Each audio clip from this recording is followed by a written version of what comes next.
ప్రభు నామానికే మహిమ కలుగునుగాక. కూడి వచ్చిన మీ అందరికీ, కర్మల ఆత్మీయ సహవాస సంఘ విశ్వాసులందరికీ మన ప్రభువును ఆయన ప్రియ కుమారుడునైన యేసుక్రీస్తు వారి శ్రేష్టమైన నామలో శుభములు మరియు అందరికీ వందనాలు. యెహెజ్కేలు గ్రంథాన్ని మనం ధ్యానాంశంగా ప్రారంభించాం. మరి ఇంతవరకు యెహెజ్కేలు గురించి, ఈ గ్రంథాన్ని గురించి, యెహెజ్కేలు యొక్క ప్రవచన కాలాన్ని గురించి, యెహెజ్కేలు యిర్మీయా ప్రవక్తలకు గల సంబంధాన్ని గురించి, ఈ గ్రంథముల యొక్క అంటే వారి వ్యక్తిగతంగా వారి పోలికల గురించి మనం ధ్యానం చేసుకున్నాం. ఇంకా మనం చూస్తే యిర్మీయా అవివాహితుడు, వివాహము కానివాడు. యెహెజ్కేలు వలె ప్రజలతో కలిసిమెలిసి ఉండి వాళ్ళతో కష్ట సుఖాలు అనుభవించగా, ఒంటరిగా ఉండి అంగలారుస్తూ ఇశ్రాయేలీయుల యొక్క దుస్థితిని చూసి ప్రభువుకి అంగలార్పుతో మొరపెట్టిన వాడుగా మనం చూస్తాం. ఏదో ఒక మనోవ్యాకులము చేత నిండి ఉన్నట్టు యిర్మీయాను గురించి మనం చూస్తాం.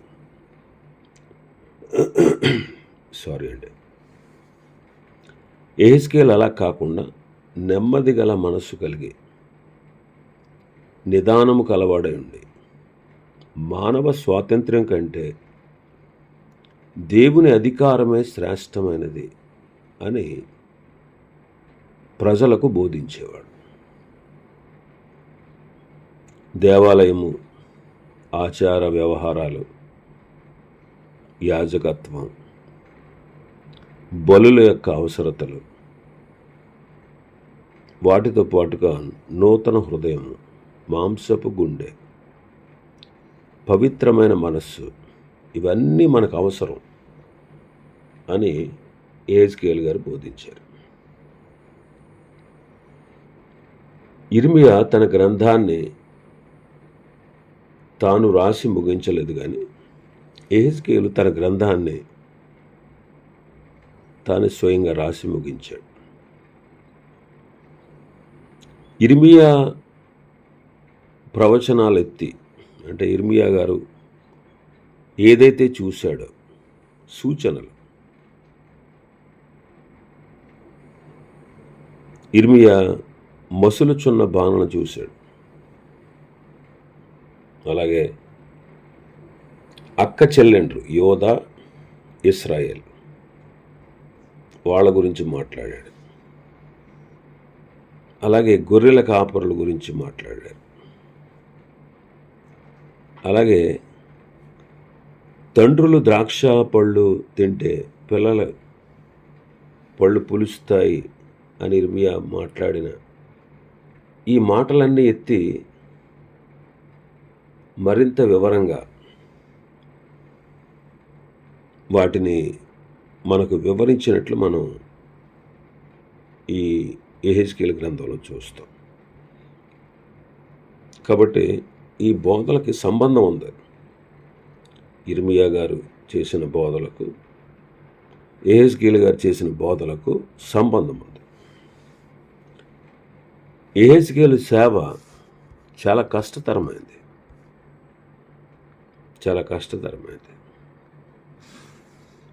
తిరుగుబాటు చేయు ప్రజల మధ్య చూడండి, వాళ్ళ గురించి మనం చూస్తాం. 2వ అధ్యాయంలో 3వ వచనం నుంచి చూస్తే, ఆయన నాతో ఇట్లనెను, నరపుత్రుడా, నా మీద తిరుగుబాటు చేసిన జనుల యొద్దకు, ఇశ్రాయేలు యొద్దకు నిన్ను పంపుచున్నాను. వారును వారి పితరులను నేటి వరకును నా మీద తిరుగుబాటు చేసినవారు. ఇంకా 4వ వచనంలో చూస్తే, వారు సిగ్గు మాలిన వారు, కఠిన హృదయులు, బ్రహ్మదండి చెట్లు, ముళ్ళ తుప్పల వంటి వాళ్ళు, తేళ్ల వంటి వారు, యాస మాటలు పలికేవారు, విననొల్లని వారు. 2-3 అధ్యాయాల్లో ఈ మాటలన్నీ చూస్తాం. తిరుగుబాటు చేసేవారు, సిగ్గుమాలిన వారు, కఠిన హృదయులు, బ్రహ్మదండి చెట్ల వంటి ముళ్ళ తుప్పల వంటి వారు, తేళ్ళు వంటి వారు, యాస మాటలు పలుకువారు, విననొల్లని వారు. ఇట్టి జనాంగాల మధ్య పని చేయడం చాలా కష్టం అయినప్పటికీ చూడండి, అప్పటికే 2 సార్లు యెరూషలేము నుండి కల్దీయ దేశానికి, బబులోను దేశానికి 2 సార్లు చెరలోనికి వెళ్ళిన ప్రజలను వాళ్ళు చూశారు. 2 సార్లు బబులోను రాజు దండెత్తి వచ్చి వాళ్ళని చెరగొనిపోయిన మిగిలిన ప్రజలు ఉంటారు కదా, ఆ మిగిలిన ప్రజలైనా తమ పాపాలను బట్టి పశ్చాత్తాపడకుండా మేము దేవునికి ప్రియులము, ఇది దేవుని పట్టణము, మా దేశం మాకు విడవబడి ఉంది, బబులోను యొక్క సేనలు ఇంకా మా మీదకి రావు, యెహోవా పట్టణాన్ని వారు జయించలేరు అని ఇలా బడాయి మాటలు చెప్పుకుంటూ ఉన్నారు. ఇదంతా కూడా కారణం ఏంటంటే అబద్ధ ప్రవక్తల బోధా ఫలితమే. బబులోనులో కూడా ప్రజలు ప్రవక్త యెహెజ్కేలు యొక్క ప్రయాసాన్ని నిరర్ధకం చేశారు. బబులోనులో చెరలో ఉన్న వాళ్ళు కూడా యెహోవా మా యెరూషలేమును పాడు కానీయడు అనే అబద్ధ ప్రవక్తల మాటలు వాళ్ళు నమ్మారు. ఈ అబద్ధ ప్రవక్తల మాటలను వినవద్దని ఇర్మియా రాశాడు. ఆ ఇర్మియా చెరలో ఉన్న వారికి రాసి పంపాడు. దానికి ప్రతిగా దొంగ ప్రవక్త ఒకడు ఉన్నాడు, షమయ అనేవాడు. ఆ షమయ అనేవాడు ఇర్మియాకు ఒక బెదిరింపు ఉత్తరాన్ని రాసి, ఇర్మియా పిచ్చోడు, వాడి కారాగారంలో వేసి బంధించండి అని రాశాడు. ఇర్మియా గ్రంథం 29లో మనం చూసాం, 29వ అధ్యాయంలో. కాబట్టి ఇలాంటి మొండి ప్రజలకు యెహెజ్కేలు వంటి ప్రవక్త కూడా అవసరం. కానీ యెహెజ్కేలు యొక్క సేవ మిక్కిలి కష్టమైనది. అయినా సరే యెహెజ్కేలు దేవుడు చెప్పినట్టుగా తాను ఖండించవలసిందంతా కూడా ఖండించాడు, హెచ్చరించవలసిందంతా కూడా హెచ్చరించాడు. చివరికి ఇశ్రాయేలులందరూ మరలా తన స్వదేశానికి వచ్చి వారందరూ ఏకమై దేవుని ఆలయాన్ని తిరిగి కట్టుకొని తిరిగి దేవుణ్ణి ఆరాధించడం ప్రారంభమవుతుంది అని భవిష్యత్తులో జరగబోయేటువంటి దృశ్యాలతో యెహెజ్కేలు గారు తన ప్రవచనాలని ముగించారు. మరి యెహెజ్కేలు దేవుని యొక్క ప్రభావాన్ని, దేవుని యొక్క మహత్యాన్ని, ఆయన యొక్క పరిశుద్ధతను సంపూర్ణంగా రాశాడు. ఇర్మియా తన గ్రంథంలో తన సేవకులకు దేవుడు సమీపంగా ఉండుటను గూర్చి రాశాడు. యెహెజ్కేలు గారు దేవుని యొక్క ఉన్నతమైన సమీపింపరాని ప్రభావాన్ని గూర్చి నొక్కి చెప్పాడు. ప్రతి వాడు కూడా తన అతిక్రమాల నిమిత్తము తానే ఉత్తరవాది అని, దేవుడు ఏర్పరచుకున్న కాపరులు కూడా వారిని సురక్షితంగా కాపాడు బాధ్యులని యెహెజ్కేలు గారు తేటగా చూపించారు. అసలు ఈ గ్రంథం యొక్క ముఖ్యమైన తలంపు ఏంటంటే, నేను యెహోవానై ఉన్నానని మీరు తెలుసుకుందురు. ఇది ఈ గ్రంథం యొక్క పీఠిక. నేను యెహోవానై ఉన్నాను అని మీరు తెలుసుకుంటారు. యెరూషలేము యొక్క నాశనాన్ని గురించి ప్రకటించుటలో 29 సార్లు, జనులను గూర్చి 24 సార్లు, ఇశ్రాయేలుల జనాంగాన్ని గూర్చి 17 సార్లు, మొత్తం ఇంచుమించుగా 70 సార్లు ఈ మాట వాడబడింది. దేవుడు తాను ఏర్పరచుకున్నటువంటి ప్రజలను తాను కోరుకున్న పట్టణాన్ని శిక్షించుటలోను, ప్రవక్త కాలమందున్నటువంటి అన్య రాష్ట్రాల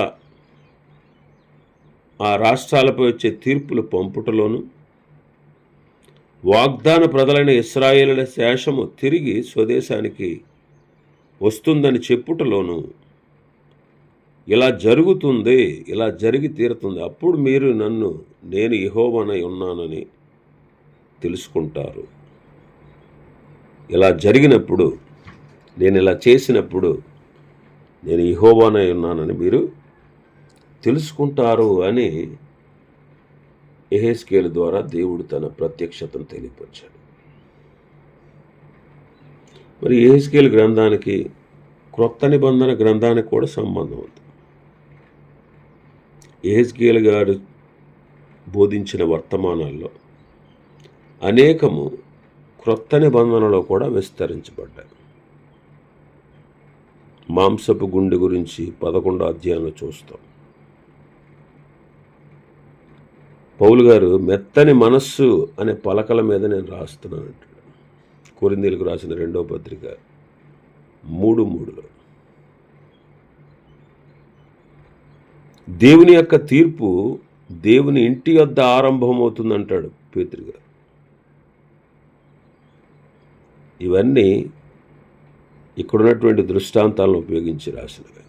ఇంకా ప్రకటన గ్రంథానికి ఈ గ్రంథానికి కూడా చాలా దగ్గర పోలికలు ఉన్నాయి, సంబంధం ఉంది. 3వ అధ్యాయంలో యెహెజ్కేలు గ్రంథాన్ని తింటాడు. ప్రకటన గ్రంథంలో కూడా యోహాను గారు గ్రంథాన్ని తింటాడు 10వ అధ్యాయంలో. యెహెజ్కేలు గ్రంథం 38, 39 అధ్యాయాల్లో గోగు మాగోగును గురించి రాయబడ్డాడు, యుద్ధాన్ని గురించి. ప్రకటన గ్రంథం 20లో దాన్ని చూస్తాం. యెహెజ్కేలు 40లో ఆలయాన్ని కొలుచుట చూస్తే, ప్రకటన గ్రంథం 11లో కూడా ఆలయాన్ని కొలుచుట చూస్తాం. యెహెజ్కేలు గ్రంథం 47లో జీవనది గురించి రాయబడి ఉంటే, ప్రకటన 22లో కూడా ఆ జీవనదిని గురించి రాయబడి. ఇలాగా క్రొత్త నిబంధనలో ఈ యెహెజ్కేలు గారి ప్రవచనాలు ప్రాచుర్యంలో ఉన్నాయి. క్రీస్తును గూర్చిన సాక్ష్యం కూడా తేటగా రమ్యంగా ఉంది. యెహెజ్కేలు గ్రంథం 34వ అధ్యాయంలో 11వ వచనం నుంచి చూస్తే, అందులో మంచి కాపరిని గూర్చినటువంటి విషయాలు ఉన్నాయి. అది ప్రభువైన యేసుక్రీస్తునందు నెరవేర్చబడ్డాయి. అందుకే లోకాసు వార్త 15లో తప్పిపోయిన గొర్రె కోసం ఆయన వెళ్ళడం, వెతకడం, దాన్ని దొరికినప్పుడు సంతోషించుట. అలాగే యోహాను సువార్త 10వ అధ్యాయంలో ఆయన గొర్రెలకు మంచి కాపురని. ఈ సత్యాన్ని మనం క్రీస్తుని కూర్చున్న సాక్ష్యం కూడా ఈ అధ్యాయం ఈ గ్రంథంలో ఉంది. ఇంకా ఆయన యొక్క నీతి, ఆయన మహిమ, ఆయన ఏలుబడి, ఇవన్నీ కూడా యెహెజ్కేలు గ్రంథం 34, 24, 40, 48 అధ్యాయాల్లో మనం చూస్తాం. మరి ఈ గ్రంథంలో ఉన్నటువంటి దేవాలయము లోపరహితమైనది. దీన్ని అక్షర రీతిగా కాకుండా అలంకార రీతిగా మనం గ్రహించాలి. కాబట్టి యెహెజ్కేలు గారి బోధలు ప్రకటన గ్రంథానికి సంబంధించినవిగా ఉన్నాయి.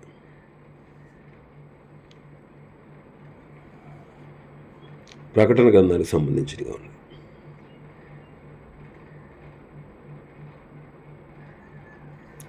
ఇంకా మనం చూస్తే ఈ గ్రంథంలో యెహెజ్కేలు గారు కొద్దిగా, పూర్తిగా కాదు, కొద్దిగా క్రీస్తును పోలి ఉన్నాడు యెహెజ్కేలు. ఈ గ్రంథంలో నరపుత్రుడా అని ప్రవక్తను దేవుడు పిలుస్తాడు. నరపుత్రుడా అని ఈ గ్రంథంలో నరపుత్రుడా అనే మాట 91 సార్లు ఉన్నాయంట. క్రొత్త నిబంధనలో ఈ పేరు మనుష్య కుమారుడు అని ప్రభు తనకు తానుగా చెప్పుకున్నారు. అది 79 సార్లు ఉంది క్రొత్త నిబంధనలో. ప్రభువైన యేసుక్రీస్తు వారు దేవుడు మానవుడుగా ఈ లోకానికి వచ్చాడు. మానవుడుగా వచ్చాడు కాబట్టి మనుష్య కుమారుడు అనిపించుకున్నాడు. దేవుని కుమారుడు ఆయన. దేవుని కుమారుడు దేవుని కుమారుడు ఎలా అయ్యాడు అంటే, పరలోకంలో దేవుడు ఆయన శరీరధారిగా వచ్చాడు కాబట్టి దేవుని కుమారుడు అనిపించుకున్నాడు. కాబట్టి ఈయన రెండవ గొప్ప మనుష్యుడు అనమాట. మొదటి ఆదాము పతనమయ్యాడు, ఈయన కడపటి ఆదాముగా వచ్చాడు. యెహెజ్కేలు యూదులలో యాజకుడై ఆ యాజకుడైనటువంటి తాను దేవాలయాన్ని విడిచిపెట్టవలసి వచ్చింది, దేశాన్ని విడిచిపెట్టవలసి వచ్చింది, చెరలోనికి పోవలసి వచ్చింది. అందువల్ల తన దాసుని దేవుడు నరపుత్రుడా అని పదే పదే పిలిచాడు. కాబట్టి నరుడైనటువంటి యెహెజ్కేలు క్రీస్తు వలె పిలువబడి ఆత్మతో నింపబడి సేవ కొరకు బయలుదేరి. రెండవదిగా మనం చూస్తే దేవుని సేవలోనికి వచ్చినప్పుడు యెహెజ్కేలు 30 సంవత్సరాల వయస్సు కలిగినవాడు. యెహెజ్కేలు గ్రంథం 1వ అధ్యాయం 1వ వచనం చదువుతాం. 30వ సంవత్సరం 4వ నెల 5వ దినం. అంటే ఇది యెహెజ్కేలు వయస్సు. ఆ వయసులో దర్శనం కలిగింది. అతను 25 సంవత్సరాల వయసులో చెరలోకి వెళ్ళాడు. 5 సంవత్సరాలు వాళ్ళతో కలిసి ఉన్నాడు. 6వ సంవత్సరంలో దేవుడు అతనికి దర్శన రీతిగా మాట్లాడు. ప్రభువైన యేసుక్రీస్తు వారు కూడా అదే సమయంలో సేవ ప్రారంభించారు. అదే వయసు. యేసు బోధింప మొదలుపెట్టినప్పుడు ఆయన దాదాపు 30 ఏండ్ల ఈడు గలవాడు. లూకాసు వార్త 3:23లో మనం చదువుతాం. ఇంకా యెహెజ్కేలు యాజకుడు. మన ప్రభువైన యేసుక్రీస్తు వారు గొప్ప ప్రధాన యాజకుడు. మన ప్రభువైన యేసుక్రీస్తు వారు గొప్ప ప్రధాన యాజకుడు. ఆయన ఆకాశ మండలము గుండా వెళ్ళిన దేవుని కుమారుడైన యేసు అను గొప్ప ప్రధాన యాజకుడు మనకున్నాడు. హెబ్రీ పత్రిక 4:14లో మాట చదువుతాం.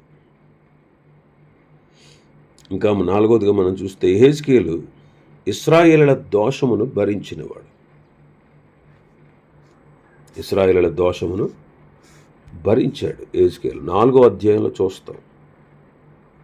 4వ అధ్యాయం 4వ వచనం నుంచి 6వ వచనం వరకు చూస్తే,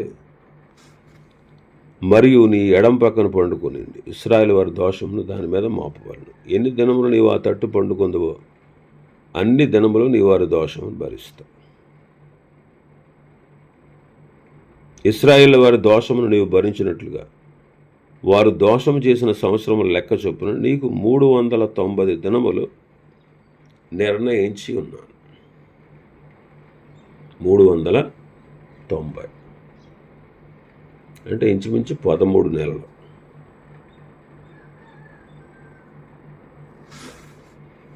ఆరో వచనం చదివితే, ఆ దినములు గడిచిన తర్వాత కుడి పక్కన పండుకొని ఉండి 40 దినములు యోధావారి దోషం భరించాలి. మన ప్రభు యేసుక్రీస్తు వారు ఆయన మన అందరి దోషములను భరించాడు. యెషయా గ్రంథం 53లో మనం చదువుతాం. ఇంకా 5వదిగా చూస్తే యెహెజ్కేలు ఇశ్రాయేలుల పాపమును భరించుటకై భూమి ఆకాశాల మధ్యకు ఎత్తబడ్డాడు. 8వ అధ్యాయంలో చూస్తాం మనం ఆ సందర్భాన్ని. ప్రభు యేసుక్రీస్తు వారు కూడా మన పాపములు భరించుటకై ఆయన సిలువలో పైకి ఎత్తబడ్డాడు.